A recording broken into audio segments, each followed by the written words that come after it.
Opening fight of the pay-per-view, got Kevin Holland taking on Michael Chiesa. Kevin Holland, a minus 150 betting favorite, plus 125 for Michael Chiesa. Holland, $8,400 on DK, $16 on FanDuel. Chiesa, $7,800 on DK, and $14 on FanDuel, Pete. Yeah, so I view this fight similar to the Jan Blachowicz and Alex Pereira fight, where it's just like Pereira could easily win and knock him out, and no problem at all. And if you went aggressive with Alex, then it could set your lineups up for success.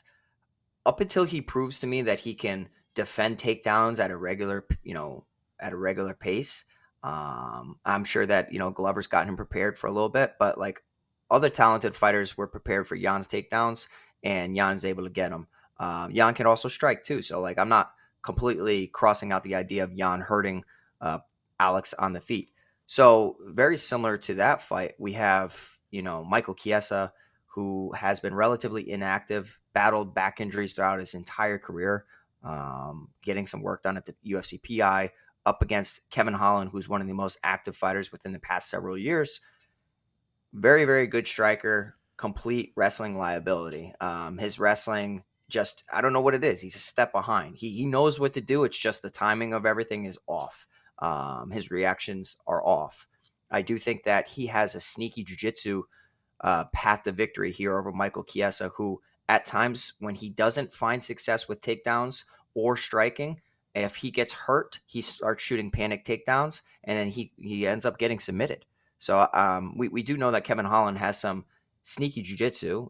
We haven't really been able to see it because of his lack of wrestling, but I actually think of like a club and sub is possible for Kevin Holland.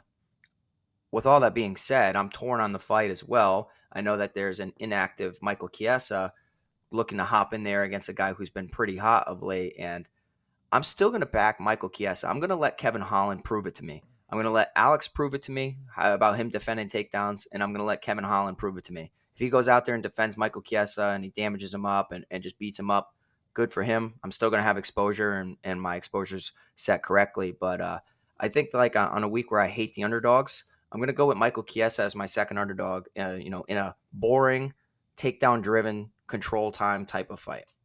Chiesa's never been a high fantasy score upside guy, but to me, it's the stylistic aspect of this matchup of the clear way for him to win this fight is by utilizing grappling.